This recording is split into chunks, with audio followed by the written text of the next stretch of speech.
देखिए, मैं उनको बहुत धन्यवाद दूँगा कि वो एक डॉक्टर होते हुए इस तरह के युवाओं को प्रमोट करने के लिए जो उन्होंने एक चैनल, एक माध्यम जो बनाया है, उसके लिए मैं उनको बहुत धन्यवाद दूँगा। बहुत सारे लोग हमारे क्षेत्र में डॉक्टर हैं, लेकिन इस तरह की क्रिएटिव चीज़ करने का किसी के पास दिमाग नहीं हुआ, लेकिन वो इस तरह की क्रिएटिव चीज़ को किए हैं। तो ऐसे लोगों को मैं बहुत पसंद करता हूँ, जो क्रिएटिव लोग होते हैं और समाज में कुछ नया करके दिखाते हैं। तो उनको मैं धन्यवाद देता हूँ आपके इस चैनल के माध्यम से, उनकी क्रिएटिविटी के लिए। और आगे भी उनसे उम्मीद है कि युवाओं को आगे बढ़ाने के लिए, युवाओं को इस तरह के प्लेटफॉर्म देने के लिए आगे भी अपनी क्रिएटिविटी को आगे बढ़ावें पॉजिटिव रूप से। इसके लिए ईश्वर उनको शक्ति प्रदान करें होगा उसमें। इसलिए नेतागण अधिक रोड लिया करते हैं। देखिएगा, एक स्मार्ट गांव, अगर हम इस गांव के जनप्रतिनिधि बने, स्मार्ट गांव कैसे बनेगा? प्रत्येक गांव में मंदिर है, मस्जिद है, प्रत्येक गांव में पीपल का पेड़ है। अगर प्रत्येक मंदिर में आज मनरेगा से योजना बना के, मनरेगा से पूरा जिला परिषद को काम करने की आज़ादी है। अगर मनरेगा से फाइबर ब्लॉक्स का ईंट लगा देंगे प्रत्येक मंदिर में, मनरेगा से प्रत्येक मंदिर और मस्जिद में भी प्रत्येक पीपल के पेड़ पे हम चबूतरा का निर्माण कर देंगे, प्रत्येक गांव में चौक चौराहे पर यात्री शेड का निर्माण कर देंगे, प्रत्येक गांव में एक पुस्तकालय बनवा देंगे। ये सभी काम मनरेगा से आसानी के साथ कोई प्रतिनिधि कर सकता है। मुखिया, पंचायत समिति और जिला परिषद, 3 प्रतिनिधि के पास मनरेगा से काम करने का अधिकार है। लेकिन यहाँ पे प्रतिनिधि मनरेगा से भी काम करेंगे तो रोड ढलैया करने का काम, अपने पंचम 15वीं वित्त से भी काम करेंगे तो रोड ढलैया करने का काम। उनसे जाके पूछिए आप कि रोड ढलैया करने के सिवा 5-7 रोड ढलैया वो किए हैं, सभी जनप्रतिनिधि करते हैं, वो ही नहीं किए हैं, सभी लोग करते हैं।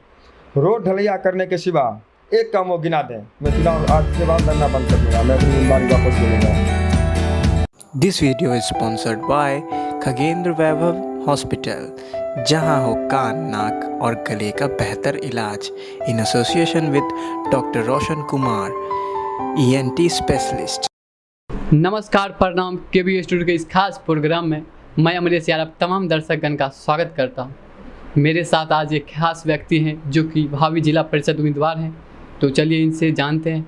सबसे पहले सर, आपका स्वागत है हमारे इस खास एपिसोड में। बहुत बहुत धन्यवाद जी। इस आपके चैनल के माध्यम से मैं आपके चैनल के सभी श्रोता, अपने जिला परिषद 6 संख्या 40 के तमाम मतदाता और इस युवा जो राजनीति में आगे बढ़ के अपना समाज का नेतृत्व करना चाहते हैं, उन सभी युवाओं को मैं अपनी ओर से प्रणाम निवेदित करता हूं। जी सर, आप इस बार चुनाव लड़ रहे हैं क्षेत्र संख्या 40 से, तो इसमें आपका मतलब खास क्या मुद्दा है?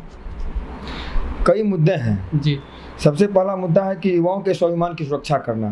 जी। आज सभी राजनीतिक दल के द्वारा युवाओं का शोषण किया जाता है, सभी राजनीतिक दल के साथ सभी राजनीतिक नेताओं के द्वारा। मैं किसी एक खास दल की बात नहीं कर रहा, किसी एक खास नेता की बात नहीं कर रहा, सभी नेता और सभी दल के द्वारा युवाओं का शोषण किया जाता है। उनको सिर्फ एक कार्यकर्ता के रूप में झंडा ढोने के लिए रखा जाता है। तो जो समाज में वैसे सक्षम युवा हैं, जिनके अंदर नेतृत्व क्षमता है जी, तो वैसे युवाओं को हर हमेशा चाहिए कि आगे आके युवाओं के स्वाभिमान की रक्षा के लिए, समाज को नई दिशा दिखाने के लिए, समाज में आगे बढ़कर नेतृत्व करने की अपनी क्षमता को दिखानी चाहिए। क्योंकि नेतृत्व करने के लिए उम्र की आवश्यकता नहीं होती है। नेतृत्व करने के लिए एक साहस चाहिए, क्षमता चाहिए, जो कि प्रत्येक युवा में है। लेकिन हमारा समाज जो है युवाओं के मनोबल को, आत्मविश्वास को कमज़ोर करने का काम करता है और वो एक कुंठित आदमी बन जाता है। तो उस कुंठा को तोड़ के हमेशा आगे बढ़ने के लिए युवाओं के स्वाभिमान की सुरक्षा हेतु मैं इस चुनाव मैदान में आया हूँ। महात्मा के विकास के मुद्दे, क्षेत्र के तमाम कई मुद्दे हैं जिस पे मैं आगे आपको विस्तार पूर्वक बताऊंगा। लेकिन पहला मुद्दा है युवाओं के स्वाभिमान की सुरक्षा करना। पहली क्लास से 5वीं क्लास तक गांव में पढ़ा हूँ जी। उसके बाद मैं 2 साल समस्तीपुर सेंट्रल स्कूल में पढ़ाई किया हूँ। फिर वहाँ पे हॉस्टल में रहने के कारण मेरी स्वास्थ्य की हालत बहुत ख़राब हो गई थी। तो वहाँ पे डॉक्टर की सलाह पे मुझे हॉस्टल मजबूरन बस छोड़ना पड़ा। उसके बाद मेरी उच्च विद्यालय की शिक्षा हम लोगों के क्षेत्र में बहुत प्रतिष्ठित विद्यालय है, उच्च विद्यालय समर्था, वहाँ पे हुई। और इंटरमीडिएट की पढ़ाई मेरी समस्तीपुर से हुई। ग्रेजुएशन मेरा BRB कॉलेज समस्तीपुर से हुआ और वर्तमान में मैं LLB का अपीयरिंग 3rd ईयर स्टूडेंट हूँ और ललित नारायण मिथिला यूनिवर्सिटी से। जी। हाँ, सर अभी जो आपके क्षेत्र में बाढ़ का प्रकोप अधिक प्रचलन पे है, तो आप इसके लिए क्या योगदान, किसान के लिए आपका क्या योगदान है? बाढ़ का प्रकोप इस वर्ष जो है, हम लोगों का उम्र नया है, जितने गांव समाज के बूढ़े लोग हैं बता रहे हैं कि अपने ज़िंदगी में लगभग मतलब कि इतनी जल्दी इतनी बारिश को नहीं देखे थे जी। हम उन्होंने कहा था कि हिंदी वर्ष के बैसाख माह जो होता है वो काफ़ी गर्मी देने वाला माह होता है, धूप का माह होता है, लेकिन इस वर्ष बैसाख माह में ही लगभग सारे इलाके के सभी चौर डूब गए। उसके बाद नदी में जो अत्यधिक गाद जमा है, ओवरफ्लो होने के कारण नदी यथातथ बांध नदी का बैती नदी हम लोग की तरफ है, जिसका कि प्रकोप बहुत ज़्यादा हुआ है, अभी भी है। यथातथ बांध नदी का, बांध के ऊपर से नदी का पानी आ रहा है, तो उसको रोकने के लिए हमने कई जगहों पर, अभी पॉलिटेक्निक कॉलेज है टवका में जी, तो पॉलिटेक्निक कॉलेज के पास भी पानी, बांध से ऊपर पानी बैती नदी का बहने लगा था, जिससे कि हॉस्टल में पॉलिटेक्निक कॉलेज में करीब 200 स्टूडेंट हैं अभी वर्तमान में। सभी लोगों के कॉलेज डूबने की समस्या आ गई थी, तो फिर जल निगम विभाग से बात करके हम लोग लगातार रोजाना यथातथ बांध को बनवा रहे हैं। हमको समझना पड़ेगा कि अभी तक जो नेता हुए हमारे क्षेत्र के, बैती एक नदी है, जो नदी आपको बेगूसराय जिले के नवला से चढ़ के तो लगभग पूरे क्षेत्र में एक नहर के रूप में काम करती है और फिर जाके गंडक नदी में मिलती है। तो गंगौली तक, नवला से गंगौली तक बैती नदी में जमीन बांध है, सरकारी बांध है, और गंगौली के बाद कहीं बांध नहीं है, जमींदारी बांध है, जिस कारण से वहाँ तक बाढ़ नियंत्रण विभाग के द्वारा बांध का रिपेयरिंग किया जाता है। लेकिन उसके आगे कहीं पे बाढ़ नियंत्रण विभाग कहती है कि मेरे अंदर ये बांध नहीं है, और ये काम जल निगम विभाग करेगी। अब जल निगम विभाग का काम है कि जब पानी बहने लगेगी तब वो आके काम करेगी। तो सबसे पहले इस चुनाव को लड़ने में मेरा एक बहुत बड़ा मुद्दा ये है कि गंगौली के बाद जहाँ तक बैती नदी में बांध है, उस बांध को सरकारी बांध में तुरंत कन्वर्ट करवाने के लिए एक बार जल संसाधन विभाग के द्वारा, विजय चौधरी जी जल संसाधन मंत्री थे उस समय में, गंगौली से उधर पूरी बांध का नदी उड़ाई करके बांध बनाया गया था, जो कि बांध काफ़ी अच्छी स्थिति में भी है भी, जिस कारण से उधर के किसानों को बहुत अधिक क्षति नहीं होती है। लेकिन गंगौली के बाद सुरौली से लीजिए तो आप टवका, राघोपुर, जो इस क्षेत्र जिलापुर से 6 संख्या 40 में है, पछाई टवका, किशनपुर टवका, झौरा, डी टवका, कोरबद्धा टवका, बनहती, सुरौली, इस सारे गांव के, राघोपुर, सभी किसान बर्बाद होने की कगार पे हैं। सारा खेत आप घूम के देखिए, सारा चौर डूब चुका है। खेती करने लायक 10 कट्ठा ज़मीन भी किसी किसान को नहीं बचा है। जो 10 बीघा खेती करते हैं उनके पास भी 10 कट्ठा ज़मीन नहीं है। और दूसरी सबसे बड़ी समस्या है कि 2007 के बाद बारिश नहीं हुई, चौर में पानी नहीं आया, तो जितना भी चौर से पानी निकलने का रास्ता था उस सभी को लोगों ने बंद कर दिया। तो अब इस बार अत्यधिक जो बारिश हुई है उस कारण से जो पानी जमा हो गया है, वो पानी निकलने में बहुत प्रॉब्लम है, जिस कारण से सुरौली में 200 घरों में लगभग पानी 3 से 4 फीट पानी है। लोग अपने अपने घर को छोड़ के पलायन कर चुके हैं। हम लोग अपने स्तर से प्रयासरत हैं। परसों भी SDO साहब से हमारी 2 घंटे लगभग बात हुई थी, मजिस्ट्रेट बहाल करवा के नहर चिरवाने के लिए हम लगातार प्रयास है। लेकिन अभी नदी का जो लेयर है, बैती नदी में जो उफान है, वो उफान जब तक कम नहीं होता है तो अभी नाला बनाने से या पानी निकालने से उल्टा पानी भी आने की संभावना है। इसलिए अभी हम लोग चाहकर भी इस प्राकृतिक आपदा में कुछ नहीं कर पा रहे हैं, लेकिन हम लोग प्रयासरत हैं कि जब ही बैती नदी का पानी घटेगा तो ही हम लोग प्रत्येक चौर से पानी निकलवाने का प्रयास करेंगे। सर अभी अपने क्षेत्र में आप देख रहे हैं स्वास्थ्य के लिए बहुत परेशानी झेलना पड़ता है, इसके लिए आप क्या कहना चाहेंगे वर्तमान जिला परिषद से? देखिए, पिछली बार जो चुनाव हुआ था 2016 में पंचायती राज का चुनाव, उसमें हम लोगों के जो जिला पार्षद जीते थे श्री रामदेव राय जी, वो चुनाव जीतने के बाद जिला परिषद के स्वास्थ्य कमेटी के, जिला स्वास्थ्य कमेटी के चेयरमैन नियुक्त हुए जिला परिषद के द्वारा। हम लोगों को बहुत उम्मीद जगी, क्योंकि हमारे क्षेत्र में जितने भी अतिरिक्त स्वास्थ्य उपकेंद्र हैं उन सभी स्वास्थ्य उपकेंद्रों की हालत अति दयनीय है, दयनीय ही नहीं अति दयनीय है। एक हम लोगों को उम्मीद जगी कि अब हम लोगों के नेता, हम लोगों के जनप्रतिनिधि जिला के शीर्षस्थ पद पे स्वास्थ्य विभाग में गए हैं तो वो बहुत कुछ करेंगे, एक उम्मीद थी। लेकिन इस 5 साल के आप रिपोर्ट कार्ड को उनको देखिए तो स्वास्थ्य के क्षेत्र में मुझे नहीं लगता, मुझे क्या किसी जनता से आप पूछ लीजिए, एक काम नहीं हुआ। 3-4 स्वास्थ्य उपकेंद्र हैं, एक देसरी कररख में है, देसरी गांव में एक स्वास्थ्य उपकेंद्र है, एक गंगौली में है, एक राघोपुर में है, और एक चकबुदलिया में प्रस्तावित स्वास्थ्य उपकेंद्र 6 बेड का हॉस्पिटल था, जो 6 साल से प्रस्तावित है। सरकार की योजना में उसका योजना पास है। जिला परिषद को अपने सदन से पास करवा के उस योजना से उनको हॉस्पिटल बनवाना था, लेकिन 5 साल बीत गया। वो अपने जब चुनाव लड़ रहे थे वादा भी किए थे कि जब मैं जिला परिषद जीत के जाऊंगा तो चकबुदलिया में 6 बेड का अस्पताल जो कि पहले से सरकार द्वारा इसको स्वीकृत कर दिया गया है, वो मैं बनवाऊंगा। सरकारी ज़मीन भी उपलब्ध है चकबुदलिया में, फिर भी अभी तक वो हॉस्पिटल नहीं बना। विगत कुछ दिन पूर्व एक यूट्यूब चैनल द्वारा एक लाइव डिबेट करवाया गया, जिसमें कि हमारे जिला परिषद द्वारा ये कहा गया, जिसका कि वीडियो भी उपलब्ध है, कि देसरी स्वास्थ्य केंद्र पे गाय बनाता है, इसकी शिकायत हम सिविल सर्जन को कहे हैं। आप बताइए भाई कि ये सिविल सर्जन के अध्यक्ष हैं, पूरे जिला स्वास्थ्य कमेटी के अध्यक्ष हैं, और सिविल सर्जन इनका सेक्रेटरी है। जब एक चेयरमैन अपने सेक्रेटरी को शिकायत करेगा तो नेता फिर हमारे समाज को आगे बढ़ाने के लिए क्या कर सकते हैं। तो आप गंगौली स्वास्थ्य उपकेंद्र की हालत देखिए। सरकार द्वारा वहाँ पे एक एम्बुलेंस की व्यवस्था की गई है, सरकार द्वारा वहाँ पे एक MBBS डॉक्टर की व्यवस्था की गई है, और ANM नर्स के साथ परिचारिका, चपरासी सभी की व्यवस्था है। लेकिन सभी लोग यहाँ से डिप्टेशन करवा के सदर अस्पताल, PSC विभूतिपुर, PSC दल सिंह साहब में कार्यरत हैं। आप मुझे बताइए कि डिप्टेशन कौन करेगा? जिला का सिविल सर्जन करेगा। सिविल सर्जन किसके आदेश पे डिप्टेशन करेगा? अपने चेयरमैन के आदेश पे करेगा। चेयरमैन कौन है? तो कहीं ना कहीं डिप्टेशन होने में उनकी एक बहुत बड़ी भूमिका है, या अपनी भूमिका को समझ नहीं पाए, अपने पद की गरिमा को वो समझ नहीं पाए कि उनके पद की क्या महत्ता है।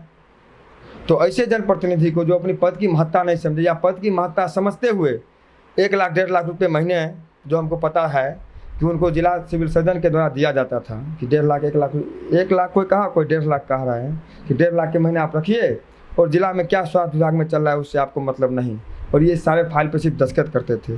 तो आप जब मेरा प्रतिनिधि 1 लाख रुपये महीने पर बिक जाए तो ऐसे प्रतिनिधि को कान पकड़ के तो हटाना चाहिए जनता को। मैं जनता से आग्रह करूँगा। सर, आप इस बार जिला परिषद उम्मीदवार के चुनावी मैदान में उतर रहे हैं, तो इसमें आपका जनता का क्या सपोर्ट है? जनता आपसे क्या, आपका जनता आपके बीच क्या सपोर्ट करते हैं? देखिए, जनता जो है ना, आप क्षेत्र में घूमिए, हम अपने मुंह से क्या कहेंगे। एक मशहूर शायर एक कह के गए हैं, जिस ओर जवानी चलती है उस ओर जमाना चलता है। तो जवानी जब चल चुकी है मेरी ओर, युवा लड़के जब चल चुके हैं, तो जमाना चलेगा ही। और जमाना चल चुका है, माहौल बन चुका है। आप एक बार सर्वे कर लीजिए। मैं आपको निमंत्रित करता हूं कि आप एक बार मेरे क्षेत्र में जिला परिषद चुनाव को लेकर 3, 4, 5, 6 उम्मीदवार जो हैं अभी तक, सारे उम्मीदवार का आप नाम लेके एक सर्वे कर लीजिए। उससे आप अवलोकन करके अपने इस चैनल के माध्यम से दर्शकों को बताइए कि जनता किन के तरफ अधिक है। जनता तो उनके इतने तक कह चुकी है, उनके गृह पंचायत में वर्तमान पार्षद को, कि आप वोट मांगने के लिए नहीं आइएगा, वोट मांगने के लिए आएगा तो आपको जूते के माला पहना के स्वागत करेंगे। जनता इससे अधिक क्या कहेगी? जी, जनता को तो अधिकार जनता का अब आया है। जी, 5 साल तक, आप 5 साल पहले आपको जिताया, आप अपने घर में AC लगा के, AC गाड़ी में घूम के 5 साल किसी गांव में गए? आप कहीं जनता से घूमिए, 5 साल में किसी गांव में किसी जनता से वो नहीं मिले। अपने घर पे AC लगा के AC रूम में बैठे रहे। AC गाड़ी से जिला स्वास्थ्य कमेटी जाके पैसा तहसीलने का काम सिर्फ किए। योजना में वो बोले थे उसी लाइव डिबेट में कि मैंने काम किया, सड़क ढलाइया का काम किया, 5-10 ढलाई का बताए। सड़क ढलाई जो होता है वो नेता, सभी नेता लोग जनता की भलाई के लिए कम, अपनी जेब गर्म करने के लिए अधिक करते हैं। क्योंकि रोड ढलाई करने में 2-3 दिन का टाइम लगता है और लगभग 50% रुपया जेब में आता है। 10 लाख का योजना है तो 4 से 4-4.5 लाख रुपया आपको बचत होगा उसमें। इसलिए नेतागण अधिक रोड ढलैया करते हैं। देखिएगा, एक स्मार्ट गांव, अगर हम इस गांव के जनप्रतिनिधि बने, स्मार्ट गांव कैसे बनेगा? प्रत्येक गांव में मंदिर है, मस्जिद है, प्रत्येक गांव में पीपल का पेड़ है। अगर प्रत्येक मंदिर में आज मनरेगा से योजना बना के, मनरेगा से पूरा जिला परिषद को काम करने की आज़ादी है। अगर मनरेगा से फाइबर ब्लॉक्स का ईंट लगा देंगे प्रत्येक मंदिर में, मनरेगा से प्रत्येक मंदिर और मस्जिद में भी प्रत्येक पीपल के पेड़ पे हम चबूतरा का निर्माण कर देंगे, प्रत्येक गांव में चौक चौराहे पर यात्री शेड का निर्माण कर देंगे, प्रत्येक गांव में एक पुस्तकालय बनवा देंगे। ये सभी काम मनरेगा से आसानी के साथ कोई प्रतिनिधि कर सकता है। मुखिया, पंचायत समिति और जिला परिषद, 3 प्रतिनिधि के पास मनरेगा से काम करने का अधिकार है। लेकिन यहाँ पे प्रतिनिधि मनरेगा से भी काम करेंगे तो रोड ढलैया करने का काम, अपने पंचम 15वीं वित्त से भी काम करेंगे तो रोड ढलैया करने का काम उनसे जाके पूछिए आप कि रोड ढलैया करने के सिवा 5-7 रोड ढलैया वो किए हैं, सभी जनप्रतिनिधि करते हैं, वो ही नहीं किए हैं, सभी लोग करते हैं। रोड ढलैया करने के सिवा एक काम वो गिना दें, मैं चुनाव आज के बाद लड़ना बंद कर दूंगा, मैं अपनी उम्मीदवारी वापस ले लूँगा। रोड ढलैया करने के सिवा एक काम जनता के हित के लिए, एक शिक्षाविद भी है, बहुत दिन तक हाई स्कूल के हेडमास्टर रहे हैं, तो इस लिहाज से एक मनरेगा से पुस्तकालय भवन प्रत्येक हाई स्कूल पे बना देते, एक पुस्तकालय भवन बना देते। फिर ग्रामीणों को कहते कि मेरे पास फंड की कमी है, आप अपने स्तर से ग्रामीण लोग चंदा इकट्ठा करके इसमें पुस्तक रखवा दीजिए। पैसे की कमी उनको भी नहीं है, 10-20 हज़ार वो भी चंदा दे देते उसमें, तो वो तो किए नहीं वो। तो आज किस अधिकार से वो वोट मांगने जाएंगे? जनता उनको खैर जवाब दे रही है, उनको खुद समझना चाहिए। और हमको लगता है कि उनको ये सब समझ के अपनी उम्मीदवारी वापस करनी चाहिए अपनी इज्जत बचाने के लिए। सर, क्षेत्र संख्या 40 के लिए आप अपना जनता को क्या कहना चाहेंगे? जनता से यही अपील करूँगा कि सबको आपने मौका दिया, सब ने आपको ठग लिया।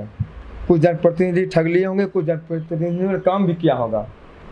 एक बार मौका युवा को भी देके देखिए, एक युवा क्या कर सकता है। अगर एक वोट आपसे मैं मांग रहा हूँ, अगर मैं कुछ नहीं कर पाया तो मैं आपका कुछ बिगाड़ूंगा भी नहीं। अगर मेरी राजनीति की ये पहली सीढ़ी है, अगर मैं कुछ नहीं कर पाया तो यही मेरी राजनीतिक करियर समाप्त हो जाएगी। मैं पढ़ाई लिखाई छोड़ के इस करियर को ख़त्म करने नहीं आया हूँ। मैं हर संभव प्रयास करूँगा कि अपने करियर को आगे बढ़ाऊँ, और करियर तभी आगे बढ़ेगा जब मैं काम करूँगा।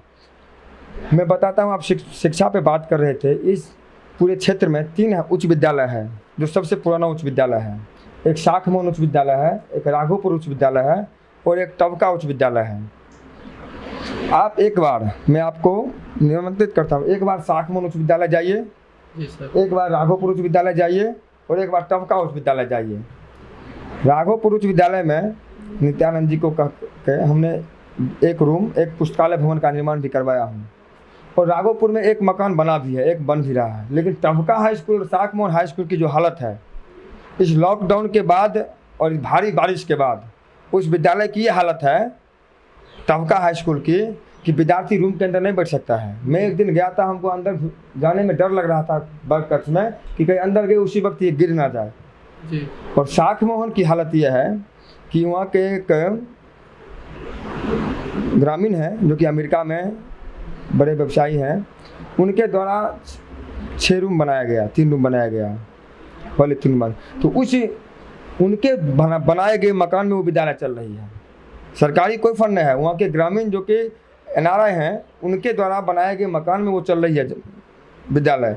तो एक हमारे यहाँ बहुत दिन तक कम्युनिस्टों का राज रहा, तो एक वोट बैंक की राजनीति के लिए, जहाँ मेरा वोट बैंक है, कहाँ मेरा वोट बैंक नहीं है, पूरी तरह से विभूतिपुर को बर्बाद कर दिया उन लोगों ने।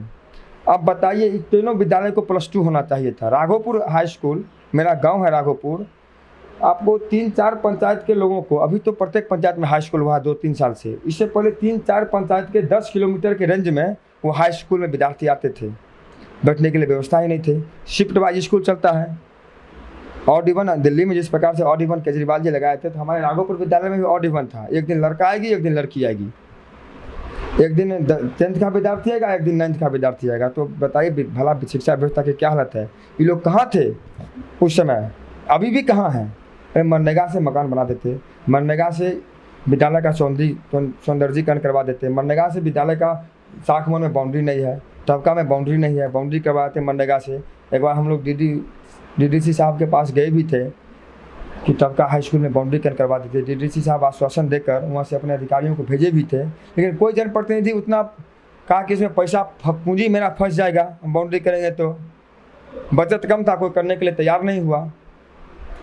तो फिर क्या कर सकते हैं हम लोग। अभी तो हम लोग किसी पद पे नहीं गए हैं, किसी निर्वाचित पद पे नहीं हैं, लेकिन एक बात ज़रूर है, अगर मैं निर्वाचित होता हूँ तो यूनिक काम करके बताऊँगा, कुछ नया काम करूँगा, और प्रत्येक गांव में ऐसा लगेगा कि गांव का विकास हुआ जी सर। ऐसे आपको गांव में घुसने के बाद, आज अगर जीतूंगा तो अगले 5 साल बाद जब आप फिर उसी गांव में आइएगा तो पता चलेगा गांव का कुछ विकास हुआ है।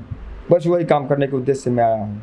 सर, जब मैं आ रहा था आपके क्षेत्र में तो सकरी चौर जो पानी का प्रकोप से डूबा है, इसके लिए आप क्या करना चाहते हैं? देखिए, सकरी चौर को हमारे तरफ के जो राजनेता हैं और बेगूसराय जिला और समस्तीपुर जिला की वो एक बॉर्डर है। दोनों तरफ के कुछ राजनेता जो हैं जानबूझकर इस मामला को आज 1982-83 से इस मामला को जानबूझ के जिंदा रखे हुए हैं वोट बैंक की राजनीति के लिए। 1982 ईस्वी में जल मिशन प्रमंडल मंझौल द्वारा 5 जुलाई 1982 को योजना प्रस्तावित हुई थी 14 लाख की डुमरिया से मकदमपुर नहर निर्माण के लिए। उसके बाद 1994-95 जब जल मिशन विभाग समस्तीपुर ने अपना वित्तीय प्रतिवेदन प्रस्तुत किया तो उसमें उन्होंने बताया कि री एस्टिमेट जो बना वो फिर 32 लाख का बना, जिसमें 15 लाख रुपए खर्च हो चुका है इस नहर के निर्माण में। मेरा उस समय कोई राजनीतिक अप्रोच नहीं था, मैं कोई उसमें शायद मेरा जन्म भी नहीं हुआ था। 1994 में जैसा ग्रामीण बताते हैं हमारे तरफ के कि इस रोड में जहाँ पे बांध का विवाद है वहाँ पे पुलिया बनने के लिए अब मर्ग दिग्वंत हो गए हैं नरेश ठाकुर जी, हमारे गांव के बगल में टवका के हैं, उनको ठेकेदारी अलॉट हुई थी और वो सीमेंट गिट्टी बालू गिरवा दिए थे। तो अभी के जो हमारे जिला पार्षद हैं रामदेव राय जी, उनके 2-3 आपराधिक किस्म के लोग वहाँ पे आकर उससे रंगदारी 50,000 रुपये मांगे थे। 1994-95 में 50,000 रुपये की बहुत वैल्यू थी। तो उन लोगों ने जो ठेकेदार से आपस में विचार किया कि भाई 50,000 रुपये पुलिया को बनाने में बचेगा भी नहीं तो इसको रंगदारी कहाँ से 50,000 रुपया देंगे। वो अपना सीमेंट गिट्टी बालू लेके चले गए और पुनः इस बांध को भर दिए, जो कि 15 बाय 15 के स्क्वायर में उस बांध को काट के पुलिया का निर्माण हो रहा था। उसके बाद ये लोग जानबूझ के इस मुद्दा को 2007 ईस्वी में जानबूझ के प्रत्येक साल पानी निकलता था इस बांध से, रात उठ को अपना हमारे तरफ के लोग आके इधर के लोगों को रिक्वेस्ट करके पानी अपना निकाल के खेती लायक ज़मीन को बचा लेते थे। 2007 ईस्वी में जानबूझ के चैलेंज करके गांव के गरीब किसानों को बांध पे भेज दिया गया। खुद नेताजी नहीं आए, खुद नेताजी कहे कि जाओ मैं तुम लोगों की सिक्योरिटी करूंगा, मेरे पास इतना हथियार रखा हुआ है, और बांध पे भेज के यहाँ पे बहुत बड़ा विवाद खड़ा करवा दिया जिसमें कि 2 लोगों की मॉब लिंचिंग में हत्या हो गई जी। तो उन 2 लोगों की हत्या के जिम्मेदार हमको तो लगता है कि वही जनप्रतिनिधि हैं जिन्होंने भीड़ को भेजा यहाँ पे, लेकिन उसके बाद फिर इसका राजनीतिकरण किया गया, फिर जिला का विवाद बना दिया गया। बहुत लोगों को इसमें मुदाला किया गया, जिनका भाई मरा उनसे मेरी बात हो रही थी 4-5 दिन पहले, वो बता रहे थे कि हमको बेवजह केस में जानबूझ के घसीट दिया गया। तो बेवजह यहाँ पे लोगों का एक समूह बना के फिर 2008 में दोनों जिला के कमिश्नर बैठे, विधानसभा की एक कमेटी बनी। उस विधानसभा की कमेटी में बेगूसराय जिला की ओर से भोला सिंह तत्कालीन नगर विकास के मंत्री थे, रामदेव राय जी बछवाड़ा के विधायक थे, हमारे तरफ से रामदेव वर्मा जी विधायक थे, रामनाथ ठाकुर जी विधि मंत्री थे उस समय बिहार सरकार के, और अश्वमेघ देवी जी विधानसभा की विधायिका थी, वो भी कल्याणपुर से उस समय। इन सभी लोगों की एक कमेटी बनी, 1-2 लोग और होंगे शायद, इतना लोगों का मुझे नाम याद है। एक कमेटी बनी, कमेटी का प्रस्ताव भी आया, लेकिन उस प्रस्ताव पे भी कोई पहल नहीं हुआ जी। तो इस विवाद को हमको तो लगता है जानबूझ के फंसा के रखा गया। इस बार सकारात्मक पहल हो रही है। बछवाड़ा के विधायक जी को भी मैं धन्यवाद देता हूं कि पहली बार ऐसा हुआ कि बेगूसराय जिला के कोई जनप्रतिनिधि, यहाँ तक कि मुखिया स्तर के और वार्ड मेंबर स्तर के जनप्रतिनिधि भी उस क्षेत्र में इस पानी विवाद को सुलझाने के लिए कभी नहीं गए।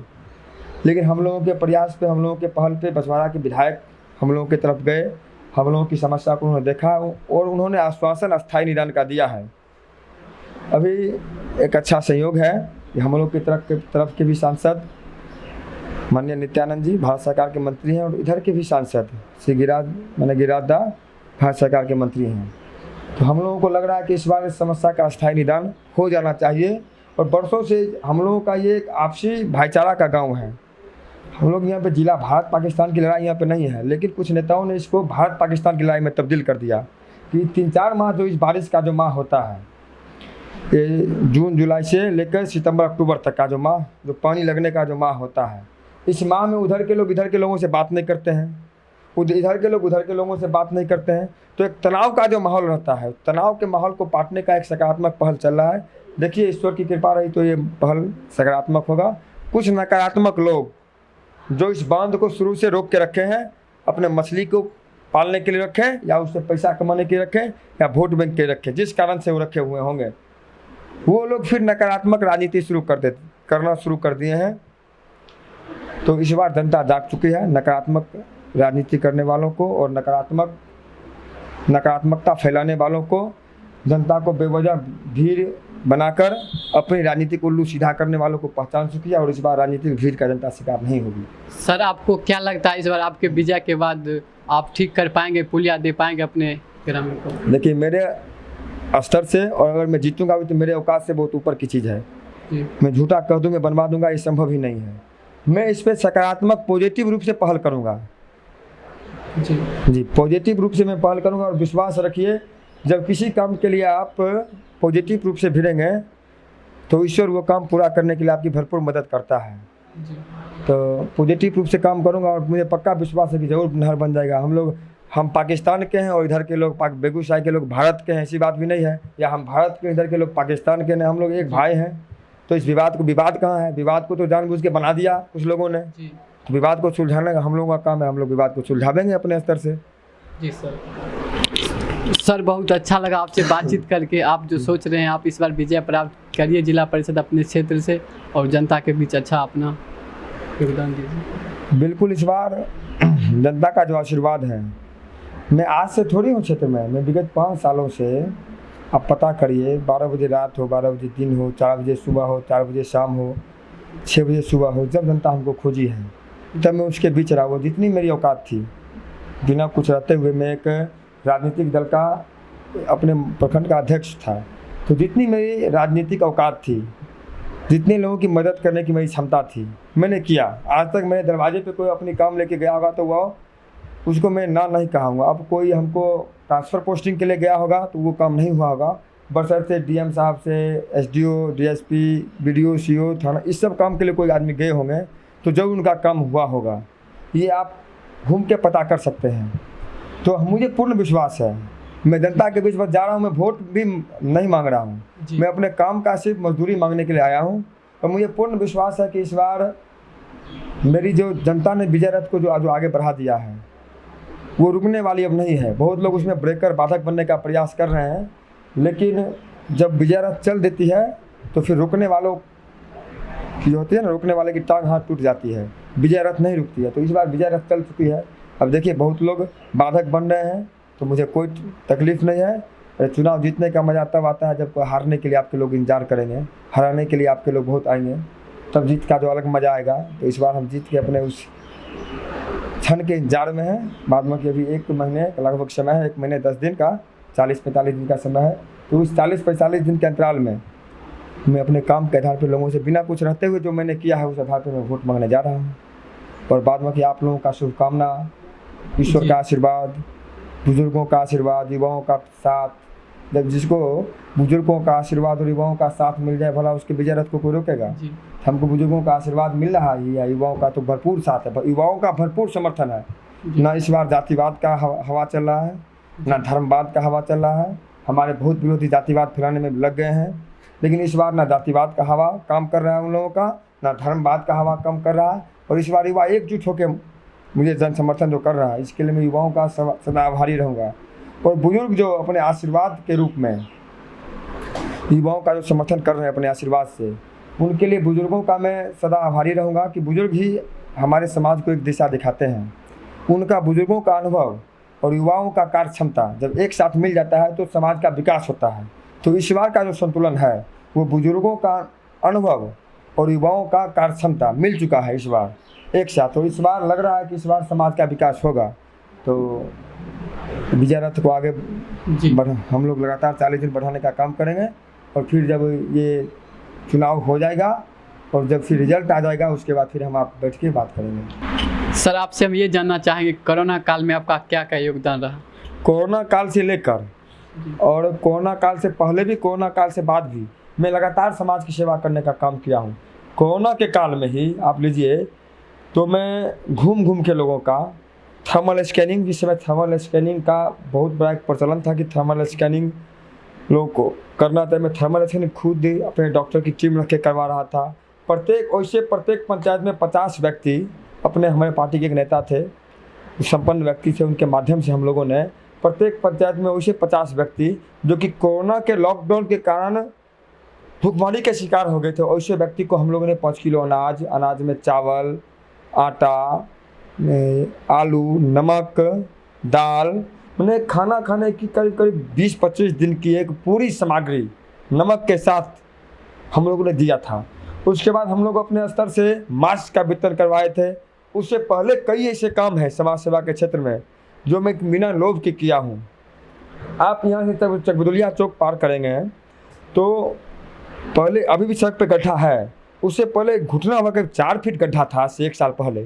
कई नेता हैं जो आज जनप्रतिनिधि हमारे थे, उसमें भी जिला पार्षद थे, डेली उस सड़क से आते जाते थे।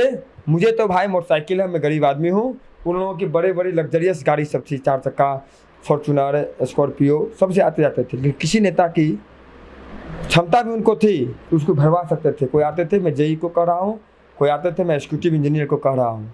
लेकिन हम लोगों ने अपने स्तर से जो संपन्न लोग थे उनको कहवा कर, हमारे जो अपने संपर्क में लोग थे, 40 टेलर ईंट का टुकड़ा हम उस गड्ढा में गिरवाए थे। मसलिमपुर गांव में वो गड्ढा अभी भी वो ईंट गिरा हुआ है। उसके आगे फिर गड्ढा हो गया है और हम उस गड्ढे को भरने के लिए प्रयासरत हैं। उसके पहले मसलिमपुर गांव में आज़ादी के बाद बिजली भी नहीं आई थी। उस समय मैं राजनीति के शुरुआती दौर पे था, आज से 5 साल पहले। और जब राजनीतिक रूप से मैं असफल हुआ हूँ बिजली लगवाने में, तो अनशन करवा के 2 दिन 14 लोग को अनशन पे मैं बिठवाया था। और वो लोग करीब 36 घंटे 48 घंटे अनशन पे बैठे रहे थे। और सब विभाग के अधिकारी, बहुत सारे नेतागण गए थे उस समय, अनशन तोड़ दीजिए, मैं काम करवा दूंगा। जनता खड़े जवाब दिया था कि इतना दिन आप कहाँ थे, और जब तक बिजली का सामान नहीं गिरा अनशन नहीं टूटा था। तो मैं एक काम, इस सब कई जगह जल निकासी के लिए पाइप लगवाना हो, तो मैं बहुत बड़ा करोड़पति नहीं हूँ, नहीं बहुत बड़े रईस खानदान का बेटा हूँ। तो मैं कुछ लोगों से चंदा इकट्ठा करके, कुछ अपने जेब खर्चे से काट के, पूंजी लगा के मैं समाज सेवा में बहुत काम किया हूँ, कईयों काम।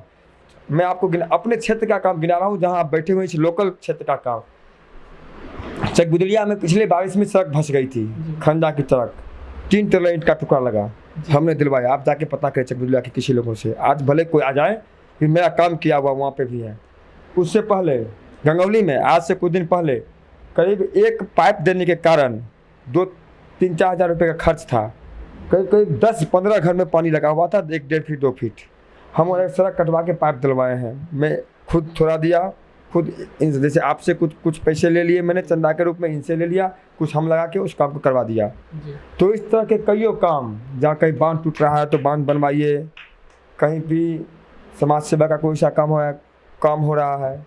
तो मैं कोरोना काल से पहले भी और कोरोना काल के बाद भी वैसे काम, अगर मुझे आंदोलन करके कोई काम मेरा सफल हो रहा है तो मैं उसमें आंदोलन करूँगा। मैं प्रतिनिधि बन जाऊँगा, फिर भी जो काम मेरे स्तर से अधिकारी नहीं सुनेगा मैं उसके आंदोलन करूँगा। मैं करके दिखाया हूँ। कहीं ट्रांसफार्मर जल गया और ट्रांसफार्मर लगाने का काम मैं करवाया हूँ। कहीं बिजली विभाग का तार टूट गया, रात में हमको, जिस दिन बिजली अगर रात को करती है तो मेरे साथ आप बैठिए, रात को जितना जेई और पावर हाउस को फ़ोन नहीं जाता होगा उतना फ़ोन मुझे आता है कि बिजली कब आएगी, क्योंकि लोगों को मुझे भरोसा है कि इनको फ़ोन करेंगे तो ये काम करवा देंगे। कहीं क्षेत्र में किसी प्रकार की समस्या होगी तो जनता पहले हम मुझे कहती है कि ये क्षेत्र समस्या हो गई है, मंजी क्या करना है। तो मैं अपने स्तर से जितना मैं सक्षम हूँ, मैं सारे समस्या का समाधान करवा देता हूँ, ऐसा बात भी नहीं है। जितना मेरी औकात है, जितने मेरी क्षमता है राजनीतिक, जितनी मेरी पहुँच है और जितना मैं कर पाने में सक्षम हो पाता हूँ, मैं 24 घंटा काम करता हूँ। अगर मुझे 24 घंटा काम मिल जाए तो मैं 24 घंटा काम करने में सक्षम हूँ। तो मैं कई बार करके दिखाया हूँ दिन रात जग के। तो मैं जनता का कई काम किया हूँ, उसी काम का तो आज फलीभूत है कि मुझे आशीर्वाद जनता दे रही है। लिए आप क्या कहना चाहेंगे? देखिए, मैं उनको बहुत धन्यवाद दूंगा कि वो एक डॉक्टर होते हुए इस तरह के युवाओं को प्रमोट करने के लिए जो उन्होंने एक चैनल, एक माध्यम जो बनाया है, उसके लिए मैं उनको बहुत धन्यवाद दूंगा। बहुत सारे लोग हमारे क्षेत्र में डॉक्टर हैं, लेकिन इस तरह की क्रिएटिव चीज़ करने का किसी के पास दिमाग नहीं हुआ, लेकिन वो इस तरह की क्रिएटिव चीज़ को किए हैं। तो ऐसे लोगों को मैं बहुत पसंद करता हूँ जो क्रिएटिव लोग होते हैं और समाज में कुछ नया करके दिखाते हैं। तो उनको मैं धन्यवाद देता हूँ अपने आपके इस चैनल के माध्यम से, उनकी क्रिएटिविटी के लिए। और आगे भी उनसे उम्मीद है कि युवाओं को आगे बढ़ाने के लिए, युवाओं को इस तरह के प्लेटफॉर्म देने के लिए आगे भी अपनी क्रिएटिविटी को आगे बढ़ावें पॉजिटिव रूप से। इसके लिए ईश्वर उनको शक्ति प्रदान करें। धन्यवाद आप सबका जो इतना देर टाइम दिए। तो इसी तरह का प्रोग्राम देखने के लिए हमारे डॉक्टर रोशन कुमार सर का फेसबुक पेज को लाइक करें, फॉलो करें, शेयर करें। थैंक्स।